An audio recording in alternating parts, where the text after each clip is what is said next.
In this chapter, we're talking about standing named for purpose. Because we all have a purpose. Sometimes it feels like we don't, and sometimes it feels as though maybe our life doesn't really have much meaning. But that is a lie. Those are lies from the enemy that he wants us to believe.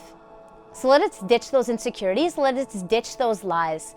Let us stand named with purpose. We're going to hear from two girls who share their testimony about standing named for purpose.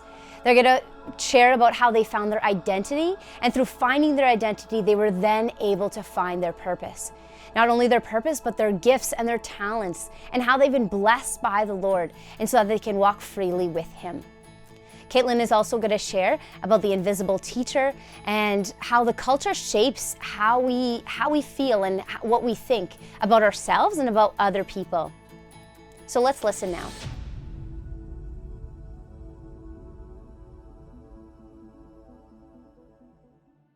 So when I was 8, I moved to Canada from Ukraine. It was a big move for my family. We had family here before, but it was a huge step for me and my family. And just moving to a different culture for sure was a big step. But when I was in high school, I know it affected me a lot. In the sense of sometimes almost feeling lonely, where I couldn't really relate to anybody who had the same situation as me, and finding mentors. And I know I had really good friends in high school, but I still felt lonely in trying to figure out who I was in Christ, and how I'm supposed to embrace my identity. I know for sure when I was in high school, I was part of the worship team at my church, and that was huge for sure, but I don't think I understood the full purpose of what a worship team is and how to properly worship, how to live your life out worshiping God through every situation in my life. During high school, I worked at a clothing store, and it was good, but obviously sometimes it was hard for me to relate with other girls who were my age, just knowing that they did some stuff that I didn't really approve of or listen to the same music. It was hard for me to relate to them sometimes, and I felt lonely for sure at my work, and trying to relate to them through still trying to portray the truth of Christ, but still trying to be friends with them. Being part of a minority group has its challenges, and it's hard to relate to different people if you're in that minority compared to the majority of the people. It's very hard sometimes to fit in with the people your age. In high school, because I moved to Canada in high school, it was hard for sure. Having that different language, or English as your second language, was hard to embrace sometimes. The different humor, the different cultural aspects was harder to emerge into. I for sure, it wasn't my biggest problem, but it had for sure impacted the way I looked at different people, the way I looked at my friendships, the way I acted, and tried to fit in through copying someone, or trying to be like someone else, look like someone else, talk like someone else. And knowing that I had a different culture and different heritage, I learned to embrace it, and I learned to enjoy it and be proud of it. And I think throughout high school, I for sure learned that I just needed to embrace who I am, know that I'm loved, know that my parents love me, know that I have good friends. And I know that even though struggling with trying to find my identity in the different culture, in a different society, I knew that God loved me, and that was a big thing that I need to remember, and how to find my identity in Christ, and make sure that I remember that first, instead of thinking, all these different people and all these different cliques and groups, and trying to know that I'm unique and that I'm loved and that God loves me and that I I am blessed because of what God has done for me. So just knowing that God loves me, and that's one thing I learned for sure in high school, that even though I am from a different country, I am part of a minority group, I still am unique and I'm still loved, and I know that God loves me and my identity is in Him.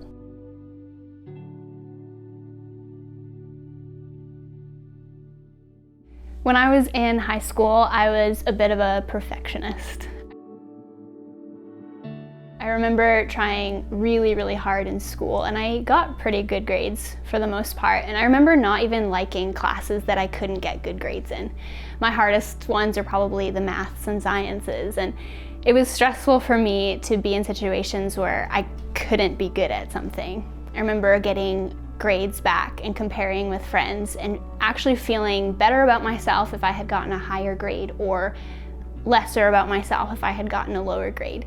And things like that happened throughout all of the activities I did. I did Bible quizzing for a while, and I memorized lots of scriptures so that I could compete on it or with it.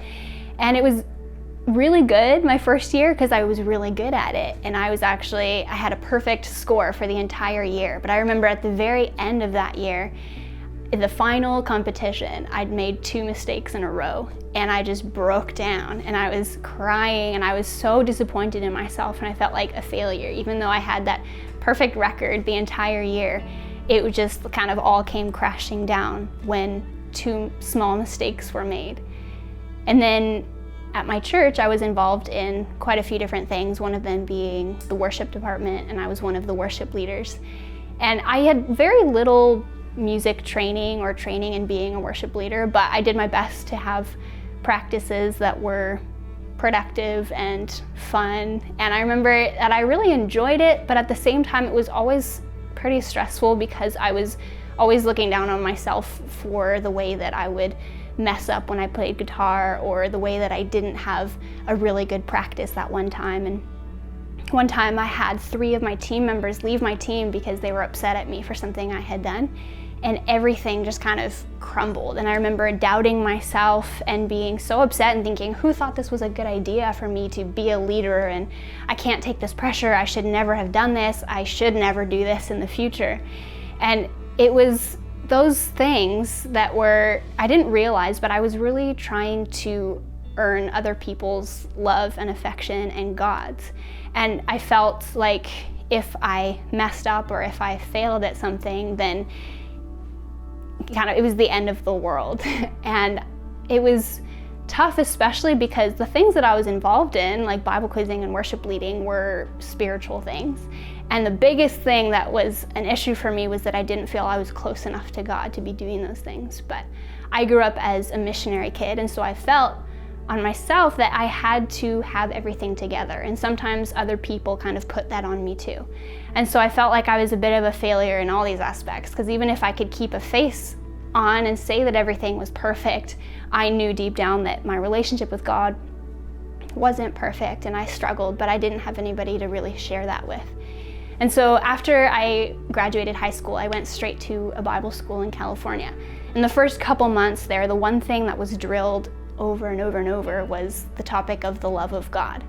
And it was something that as a ministry kid, I was like, yeah, okay, I got it, we can move on from here. But still, that was what they taught, that God loves us because He loves us, because He loves us, not because of what we do.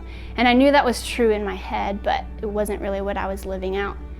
And so a couple months into school, I remember staying home because I had woken up and I felt sick. So I stayed home, decided that that was fine to just relax. But as soon as my ride had left, I felt fine. And that would have been a good thing, but I actually began to panic, and I felt a huge weight and felt guilt and shame because I wasn't at school. And I was thinking, oh, my friends are gonna judge me, or my roommates, because I skipped school for no reason, and God is mad at me because I did that. And suddenly I realized that it wasn't just in that moment that I was feeling that way. It had been something that I had been believing and living out for years and years, that if I didn't do something the exactly perfect way, God wasn't happy with me, or He didn't love me as much. And in that moment, when I was a mess and kind of falling apart, realizing that I had been believing all these lies about myself, in that moment, God met me there and he said, I could never love you more than I do right now. When I was falling apart, when I felt like I had failed at life, that was when he said, I could never love you more than I do. And that was a huge switching or like pivotal point in my life, because I realized that God loves me because he loves me, because he loves me, like they were trying to teach me. And I hadn't heard it, or I hadn't listened when they had been teaching it, but when I heard it from God himself, that I could never do anything and that my identity wasn't attached to what I had done for him or wouldn't do for him or whatever, and that my identity was attached to who I am as a daughter, it began to change things. And I actually felt that there was like a weight lifted off of my shoulders, because I didn't have to be a certain way or be a certain person or do everything the right way. I could just be me and know that I'm always inside of his love.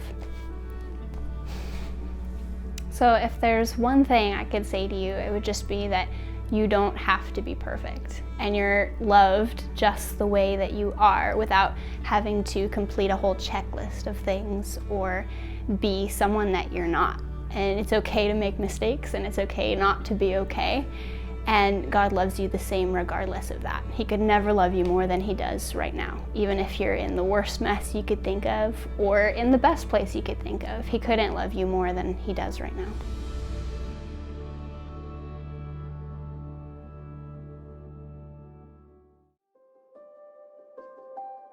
Stand named. This is where you say goodbye to fear and hello to creativity, because you are named for purpose.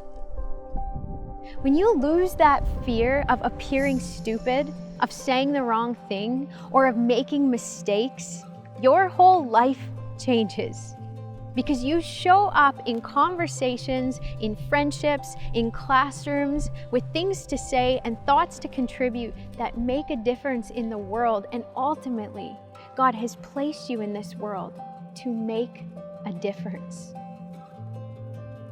This is where perfectionism is broken.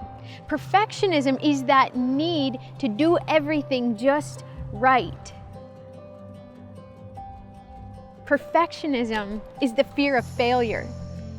And the truth is, if you would have the courage to believe that you are so loved, you've got nothing to fear. So what if you fail? You develop this inner courage to try anyways, to give it a shot. It takes courage to be creative in the world. Because when you're creating, it comes out of your own heart. It's remarkably personal when you've made something to show other people. But you're made in God's image, and He's made you creative for a purpose. When you'll believe that you are so loved, you will develop a confidence. You will develop the ability to be creative. You will lose perfectionism. You will not be as afraid to fail.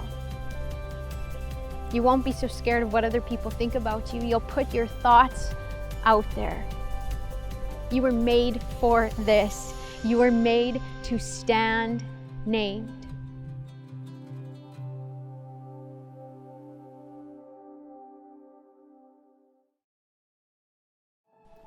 As we near the end of this chapter, let us take time to reflect. Paul Baloche says, Lord, give me the courage to be exactly who you created me to be. Wouldn't that be amazing if we were the people that God created us to be? What would our world look like if everyone was living their identity as daughters of God? It is possible for us to stand named. Now let us take some time to reflect. Here are a few questions. Do you believe that all people are creative? Why or why not? Why is creativity important? And how does it help society as a whole? When we use our gifts, we stand named and we make the difference that we are called to make.